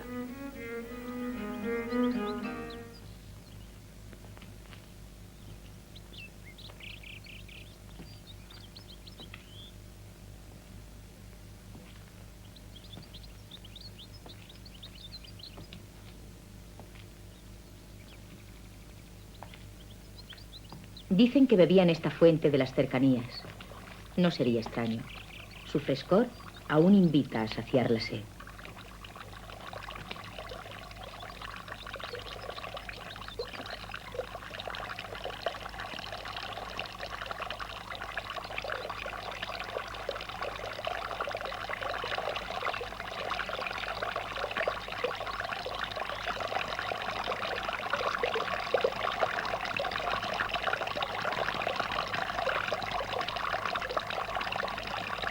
Y dice la tradición que se hizo construir un estanque a los pies del balcón más soleado de su retiro. Los inviernos los pasaba en sus habitaciones pequeñas, caldeadas por el sol de mediodía. Probablemente dedicaría largas horas a la lectura. Tal vez en este sillón, que le permitiría tener en alto su pierna enferma por la gota. Aquí tuvo la premonición de su cercana muerte, una muerte que se acercaba serena para llevárselo precisamente cuando la estaba esperando. Es un mal terrible e inhumano, el que se ha apoderado de su majestad, tomándole todo el cuerpo, sin dejarle por dañar parte alguna, desde la cabeza a la planta del pie. Encógensele los nervios con dolores intolerables, pasa a los poros el mal humor, penetra en los huesos hasta calar los tuétanos o meollos, convierte las coyunturas en piedra. La carne se vuelve tierra. Tiene el cuerpo de todas maneras debilitado, sin fuerza ni caudal. Tiene los pies y las manos como con fuertes prisiones ligados. Los dolores continuos le atraviesan el alma y así su vida es un largo y crudo martirio. Tomando en una mano la candela y en la otra el crucifijo, estuvo un poquito mirando en el Cristo sin hablar. Y luego dio una voz grande que se pudo oír en los otros aposentos diciendo: ¡Ay, Jesús! Y con ella dio el alma a Dios, lo cual no pareció que se pudiese hacer sin milagro, que expirando pudiese dar naturalmente aquella voz tan recia y bien formada, por manera que este glorioso príncipe murió con el dulcísimo nombre de Jesús en la boca. Pasó de esta vida 21 de septiembre, año 1558, habiendo 58 menos 7 meses que nació. Ha muerto Carlos, que fue primero de España y quinto de Alemania. Dicho Carlos de Gante, rey de Germania, Castilla, Aragón, León, 2 Sicilias, Jerusalén, Hungría, Dalmacia, Croacia, Navarra, Granada, Toledo, Valencia, Galicia, Mallorca, Sevilla, Cerdeña, Córdoba, Córcega, Murcia, Jaén, Algarve, Algeciras, Gibraltar, Islas Canarias, Islas de las Indias y tierra firme del mar Océano. Archiduque de Austria, Duque de Borgoña, Lorena, Brabante, Estiria, Corintia, Limburgo, Hueldres, Württemberg, Calabria, Atenas, Neopatria. Nieto que fue del emperador Maximiliano. Padre de su padre Felipe, dicho el Hermoso, y de don Fernando, dicho el Católico. Padre de su madre doña Juana, reina de Castilla. A su muerte, voluntariamente dejaba muchos problemas por resolver de aquel fecundo reinado, tanto español como europeo. Sus descendientes recogían su herencia, pero también todo aquello que él, aun con su previsión del futuro, había tenido que dejar sin resolver. Era el problema de una bancarrota imperial, el problema de un imperio minado en su unidad y definitivamente por el cisma religioso. El reinado de Carlos V se convertía de este modo en un reinado de imposible continuidad.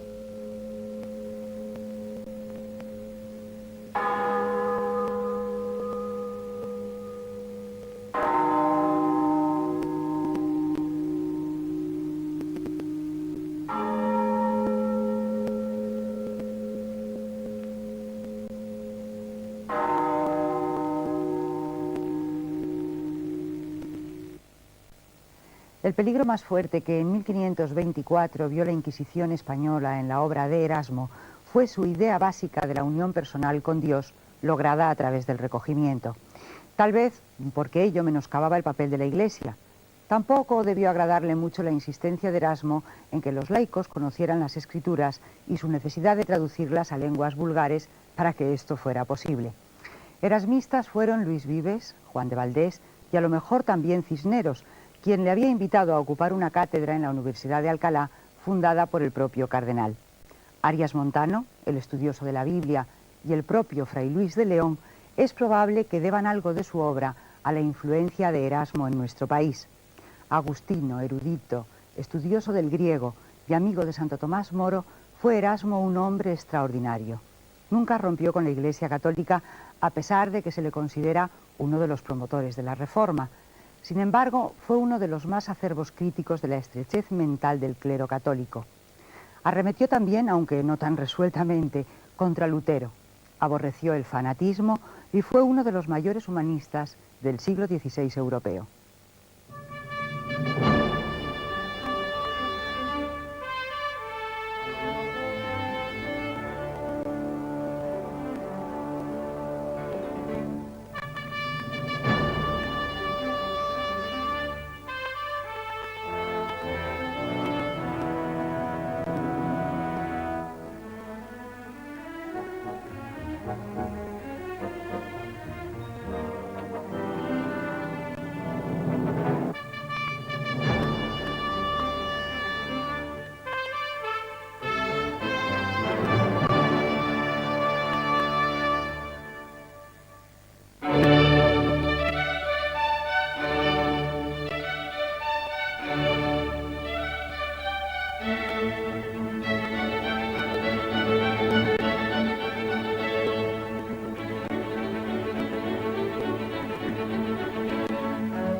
Llama la atención que incluso hoy en día Erasmo siga suscitando gran interés. Esto se aprecia, por ejemplo, en la aparición de diversas publicaciones sobre Erasmo. Entre otras, destacan una nueva edición latina, de gran rigor científico, en la que han colaborado autores de todo el mundo, una traducción francesa de sus cartas y, por último, una traducción inglesa en la que todavía se está trabajando. Esto en el aspecto puramente científico. Englische Übersetzung, an der man arbeitet. Aber ja, das ist dann natürlich das Wissenschaftliche. Aber es fällt vielleicht Pero sobre todo, llama la atención que el nombre de Erasmo se siga citando todavía, cuando hace algún tiempo solamente se le conocía en los ambientes cultos y científicos. Realmente, ¿por qué despierta interés un hombre del siglo XVI que vivía en un mundo totalmente distinto al nuestro? Quiero contestar primero a esta pregunta y después me concretaré en el tema de su pacifismo. Ich möchte die Frage beantworten und dann ein bisschen zugespitzt auf die Frage des Pazifismus. Warum hört man jetzt noch? ¿Por qué se sigue aceptando a ese Erasmo? En un mundo totalmente distinto al nuestro, aunque en realidad no tan diferente, pienso, por ejemplo, en la aparición del Estado Nacional y en la cantidad de guerras que hubo en ese siglo, el XVI, y en el que todo esto se vio además empeorado por lo religioso.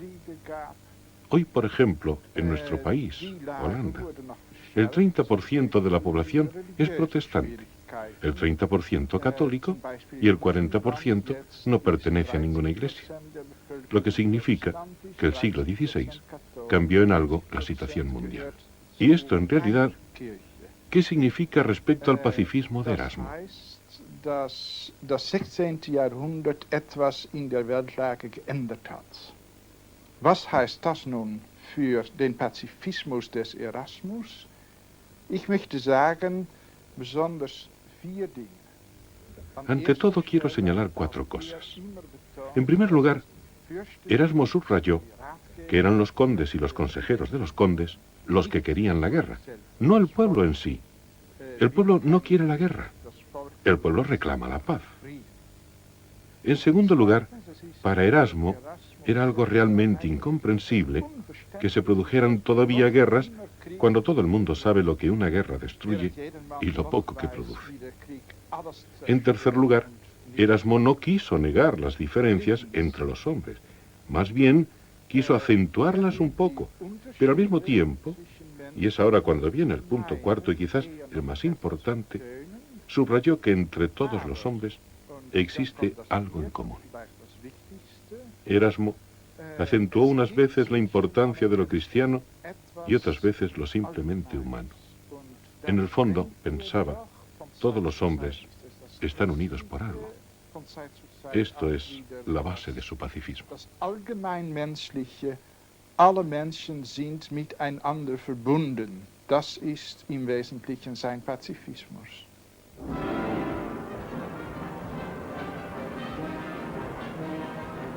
¿Cuál es esta locura? Esta furia de tan tremenda eficacia para el daño que tras haberlo roto todo, disipado, desperdiciado todo, sembró en los humanos pechos tan insaciable furor bélico. Si la costumbre no hubiera primeramente destruido la admiración y luego la conciencia del mal, ¿quién iba a creer que estuvieran dotados de humanamente esos individuos que con disensiones continuas, con pleitos, con las armas en la mano, entre sí se pelean, riñen, alborotan? En fin de cuentas, lo revuelven todo y lo confunden todo, lo sagrado y lo profano, con riñas, con sangre, con matanzas, con ruinas. No existen alianzas, por santas e inviolables que sean, que ellos, enloquecidos y ciegos para su propia destrucción, no alcancen a romper.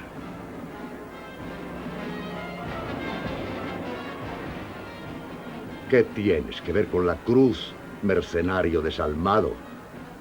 Estas intenciones, estos hechos, mejor representados estuvieran por serpientes, por tigres y por lobos. La cruz es la señal de aquel que venció no luchando, sino muriendo.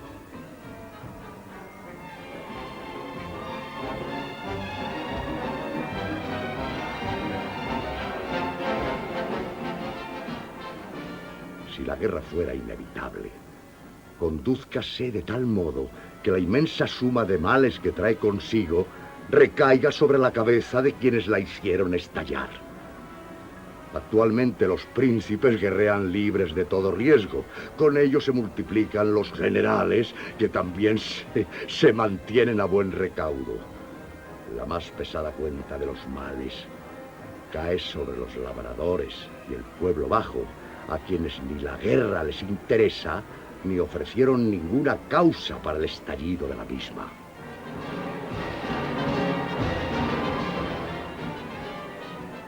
Rotterdam, la hoy gran ciudad portuaria de Holanda del Sur, da apellido a esta voz potente e indignada, capaz de alzarse en la baja Edad Media contra el absurdo de la guerra. Aquí nació Erasmo en 1469, y aunque han pasado más de 5 siglos, sus palabras parecen escritas hoy. ¿Por qué Erasmo ha permanecido tan grande? Sus esfuerzos políticos fracasaron, su ideal de renovación cultural y cristiana también. El siglo XVI despreció sus aspiraciones de tolerancia y de moderación. Y sin embargo, su nombre sigue sonando. Insuficientemente fuerte para su tiempo, Erasmo fue, como Cicerón dice de César, suave. Suave como concepto enfrentado a la robustez de Lutero, a la agresividad de Calvino o al ardor de Ignacio de Loyola, por citar a 3 de sus más destacados contemporáneos. Pertenecía al grupo de los idealistas absolutos que al propio tiempo eran completamente moderados.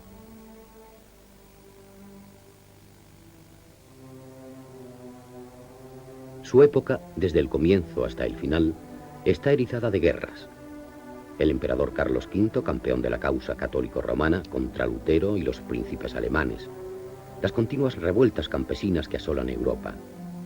Casi en ningún momento, ni en ningún país de Europa, reinó durante la vida de Erasmo la paz.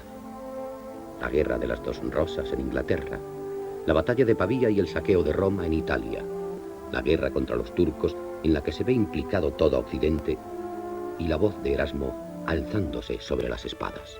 ¿Puede haber en el mundo una cosa de un precio tan grande que nos lleve a hacer la guerra? La guerra es tan nefasta, tan horrible, que incluso con la excusa de la justicia perfecta, no puede ser aprobada por un hombre de bien. Me parece que no se debe ni siquiera aprobar la guerra que urdimos contra los turcos. Apelo a vosotros, príncipes, de cuya voluntad dependen sobre todo los asuntos del mundo. Decid que la humanidad entera, agobiada por los males que sufre desde hace tanto tiempo, os la demanda con ardor. Apelo a vosotros, sacerdotes consagrados a Dios, a fin de que prediquéis con todas las fuerzas de vuestra alma lo que sabéis que es más agradable a Dios, para que combatáis lo que le horroriza más. Apelo a vosotros, teólogos, predicad el Evangelio de la paz. Apelo a vosotros, obispos, a vosotros, altos dignatarios eclesiásticos. Apelo a vosotros, magistrados y poderosos de la tierra, que ocupáis la primera fila en el reino. Apelo a todos, para que mostréis cuánto peso tiene en un Estado la unión de todos contra la tiranía de los poderosos. Predicad la paz por la felicidad de todos. Esta empresa es de gran importancia para que argumentos ligeros pudieran retrasarla.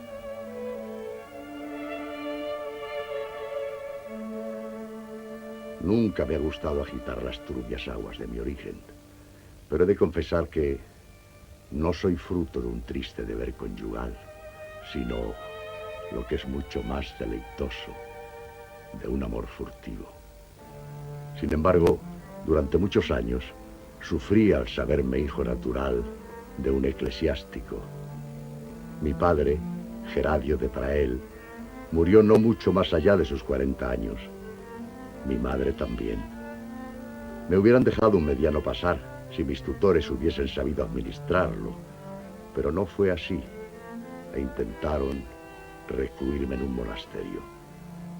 Yo no sentía desafecto por la piedad, pero sí desamor por la vida monástica.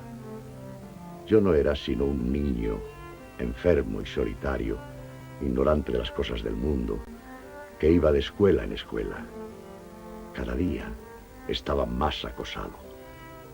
Para acabar con eso, vencido, pero no persuadido, entré en el monasterio.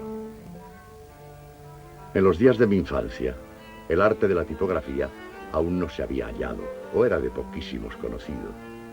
Más tarde, la imprenta habría de propagarse velozmente y yo tendría la ocasión de ser amigo personal de algunos de los más reputados impresores de mi época, el veneciano Aldo Manuccio y Johannes Froben de Basilea, que editaron gran parte de mi obra.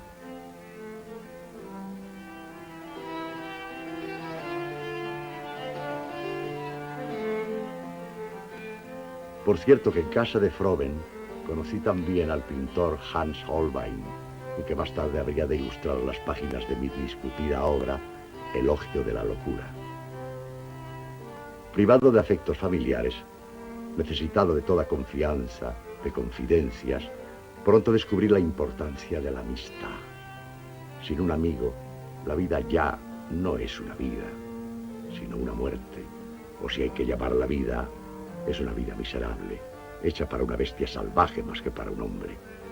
Yo estoy hecho de tal modo que quedo persuadido de que aquí abajo no se debe preferir nada a la amistad. Nada se debe buscar con más celo. Por nada se debe velar con más cuidado.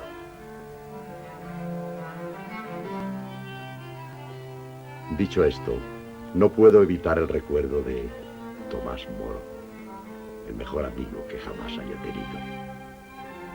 Son tantas las víctimas de la intolerancia. A él lo decapitaron por no hacerse cómplice del rey Enrique VIII.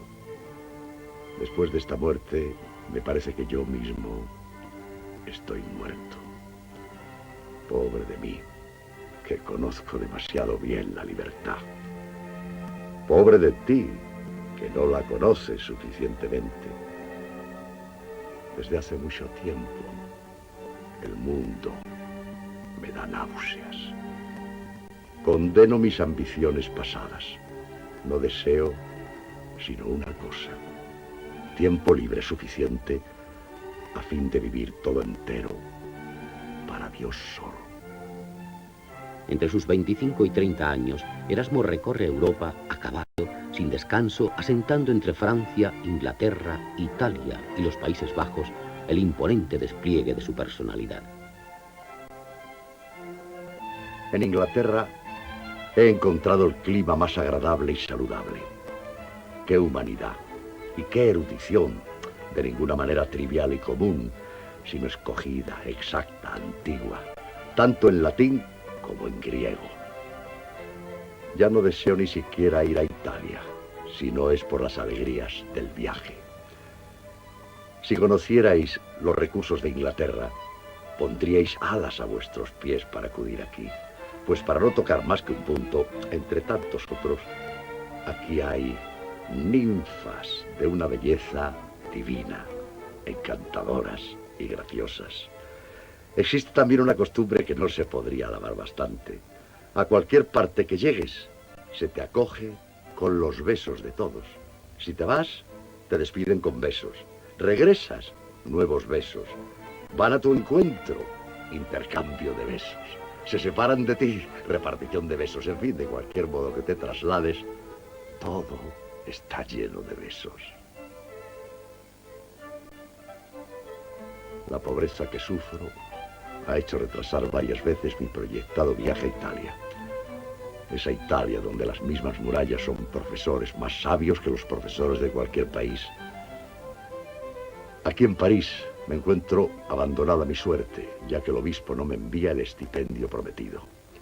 Menos mal que en la Sorbona gustan de mis versos y me encargan poemas de circunstancias, madrigales, odas y hasta epitafios que me producen algún beneficio con que cubrir mi infortunio. He de confesar que siento horror por el ayuno y el pescado, y soy muy deudor al vino de Borgoña, porque aunque mi corazón es católico, mi estómago se manifiesta luterano, que me acostumbra a soportar valerosamente la pobreza. Oh, consejo amistoso. Pero la razón que me hace odiar mi pobreza es precisamente que ella me impide ser delicado. Finalmente, Erasmo ve resueltos sus problemas económicos e inicia su viaje a Italia. Su expedición durará cerca de 3 años. pasará los Alpes a caballo, atravesará las más bellas provincias y encontrará en ella todo el esplendor del Renacimiento. Siento que Italia se me hace verdaderamente necesaria por dos cosas. Primero, para dar a mi pequeña ciencia la autoridad de esa ilustre estancia. Después, para obtener el grado de doctor en teología. Las dos cosas son igualmente absurdas. No se cambia de espíritu atravesando el mar, como dice Horacio, y no regresaré con un cabello más sabio. Pero los tiempos son así. En Turín, cuyos habitantes gozan de tan feliz carácter, conseguí el bonete de doctor. Después pasé por Milán, donde admiré la cena de Leonardo da Vinci, y Pavía con su célebre Cartuja. Oh, pobres monjes, interrumpidos sin cesar por los visitantes ofuscados por tanto derroche de mármol blanco. Llegué a Bolonia cuando la ciudad se preparaba para sufrir un sitio y establecí mi cuartel general en Florencia. El estudio estaba parado y la guerra progresaba. Yo me perfeccionaba en la práctica del griego y proseguía la redacción de los adagios, obra que tanta notoriedad me ha dado. En febrero de 1509 vi Roma por primera vez. Roma es la más célebre de todas las ciudades. Ahí se goza de una libertad excepcional y es ahí donde están reunidas las bibliotecas más ricas. Ahí se intercambian con los mejores eruditos frases llenas de ciencia en el cuadro de los monumentos antiguos. A sus 40 años, publicada ya en las imprentas de Venecia y Basilea gran parte de su obra, Erasmo goza de gran ascendencia moral sobre los poderosos de la tierra. Nadie representa como él la propagación del pensamiento multiplicada por el libro impreso. Su soberanía intelectual, basada en el conocimiento profundo de los clásicos, le convierte en el príncipe de los humanistas. Sus adagios y apotegmas fueron leídos y releídos por los escolares del Renacimiento que encontraron en ellos la cultura antigua representada por sus proverbios y sus citas. Papas, reyes, emperadores, ilustres figuras de la cultura y la política le pidieron consejo. Erasmo llegó a influir sobre su época mucho más de lo que ningún otro escritor había osado pensar. Es el primer caso de prestigio internacional, tal y como ahora podamos entenderlo.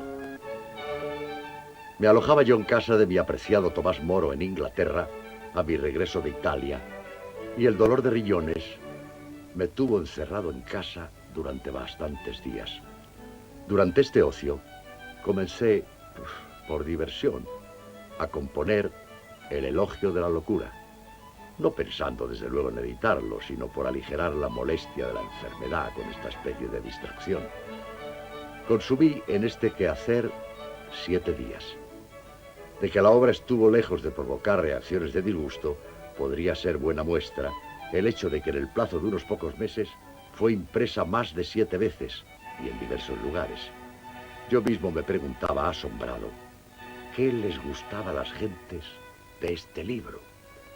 Nada hay más tonto que tratar con seriedad de cosas frívolas, ni nada más divertido que disertar sobre necedades de tal manera que parezcan cosas serias. En cuanto a mí, que me juzguen los demás, aunque creo, al alabar la locura, que no lo he hecho del todo a tontas y a locas. Pero habían de llegar días muy tristes. Las nuevas ediciones de mis coloquios recogían críticas muy duras contra el formalismo religioso, contra las peregrinaciones, el fariseísmo monacal o la abstinencia, que habrían de irritar profundamente a los teólogos conservadores. Mis críticas coincidieron precisamente con lo más fuerte de la querella contra Lutero.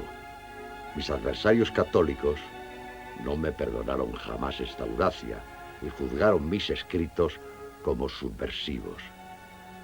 Pero mi pensamiento era claro. Lo que era urgente reformar antes de Lutero, lo es más todavía ahora. No ignoro lo que han dicho algunos. Una vez Lutero acabado, atacaremos a Erasmo. Acabad pues con Lutero y enseguida, con calma, Atacad a Erasmo. Yo, por orden del emperador, del papa y de otros príncipes, empeñé el combate con Lutero en la frontera del país donde él reina como señor, a pesar de que siempre deseé la conversión de Lutero y no su castigo. Mis esfuerzos, a costa de mis riesgos y peligros, debilitaron al enemigo, pero vosotros enseguida me atacáis por la espalda en pleno combate.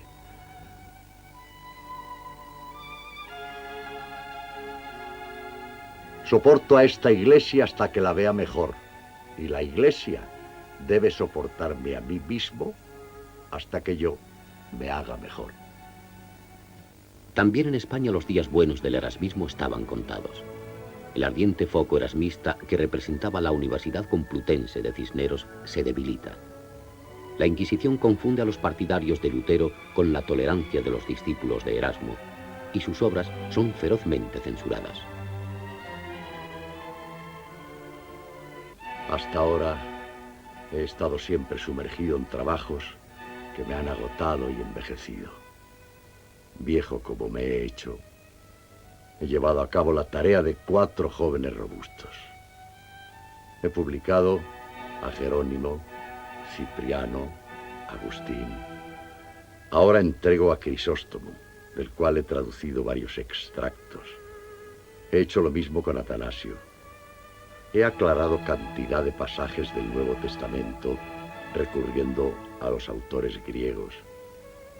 Que mis enemigos lean el índice de mi Nuevo Testamento y comprenderán todo lo que ha hecho este viejo decrépito, tanto para ventaja de las bellas letras como por el progreso de la piedad. Vuelvo a Basilea. Aquí quiero morir. Quiero morir en esta ciudad que todavía quiere acogerme con afecto y que me garantiza la libertad religiosa. Ahora Roma me ofrece el cardenalato, pero yo soy ya un espectador de mi propio fin. Papas, príncipes y emperadores se han acercado a mí con respeto y me han pedido consejo. Pero en qué pocas ocasiones han concedido importancia a mis enseñanzas. Veo claramente el fracaso de mi pacifismo. A menudo me he admirado, no digo de que los cristianos, sino simplemente de que los hombres lleguen a tal punto de locura que pongan tantos esfuerzos, dinero y valor para asegurar su perdición mutua. Todos los poderosos traicionan a la paz.